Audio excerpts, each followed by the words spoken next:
Today I'm showing you how to make a sourdough calzone. This calzone is golden brown on the outside, it's flavorful, cheesy, melty, and a little bit stretchy on the inside. And these are really easy to make with just some leftover pizza dough. I've got here 2 leftover dough balls from my sourdough New York style pizza recipe. So if you've got any kind of leftover pizza dough, sourdough, or yeast, either way works, you can make a calzone. This is a 277 gram dough ball. It's nice and fermented because it's been sitting in the fridge for 2 days. So here's how you make your calzone. Take a dough ball that's about 250 to 300 grams in weight. Put some flour on both sides of the dough ball, just regular bread flour or all-purpose flour will work, and then press out the dough ball into a disc. You can be a little bit more heavy-handed when making a calzone because you don't have to preserve that crust around the edge. After you've pressed out the dough into a disc, pick it up and stretch the dough out until it's about 11 to 12 inches in diameter. And for a well-shaped calzone, you want this to be as close to a perfect circle as possible.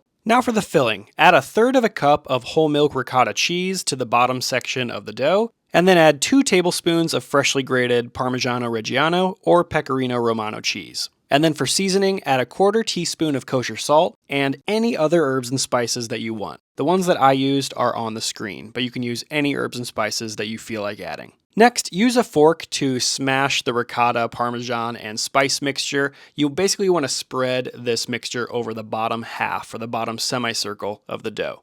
Now everything up to this point has been for flavor and creaminess, but now it's time to add the stretchy mozzarella cheese. So add 3/4 cup of shredded low moisture mozzarella cheese to the calzone, and then spread it out to distribute it evenly, leaving a little lip of dough along the bottom. You'll use this bare space of dough in order to properly seal the dough when you fold it over. To do that, grab the top half of the dough and then just gently fold it over, and it should meet along that bare lip of dough. And then you could press down firmly with your fingertips to seal the dough into itself. Press as firmly as you need to make sure that the dough is sealed, because the last thing you want is for cheese to escape out the side when this calzone is baking in the oven. To prepare for baking, transfer your calzone onto a piece of parchment paper that's a little bit bigger than the calzone. Now your calzone can be transferred onto a baking sheet or directly onto a pizza stone or baking steel. Last thing you need to do before baking is tear a little hole or cut a hole with a knife in the top of the dough. This will allow steam to release from the dough while the calzone is baking.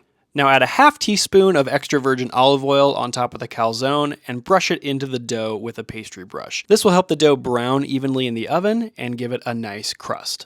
Now pick the calzone up, parchment paper and all, and transfer it into your preheated oven. You can place it directly on a baking steel or pizza stone like I'm doing, or you can bake it on top of a metal sheet pan. Bake the calzone for a total of 15 to 20 minutes at 450 degrees Fahrenheit. At around the 10-minute mark, the calzone should be fully puffed up and it should be releasing steam out of the top. And then at the 15 to 20-minute mark, your calzone should be fully baked and cheese should be bubbling out of the top. Remove your calzone from the oven and transfer it onto a cooling rack and let it cool for at least 10 minutes before you slice into it, unless you're a fan of burning your face with hot lava cheese. So let it rest for 10 minutes. 10 minutes later, slice your calzone into as many pieces as you desire and enjoy. The mixture of whole milk ricotta with Parmesan cheese and seasonings makes an extremely creamy and flavorful foundation for this calzone. And the low moisture mozzarella provides that stretchiness, the famous cheese pull that keeps you coming back bite after bite. And if you want an additional flavor boost, you can add some leftover pizza sauce or some marinara sauce to your calzone. Check out the video description for the ingredient amounts I used, and I'll see you in the next video.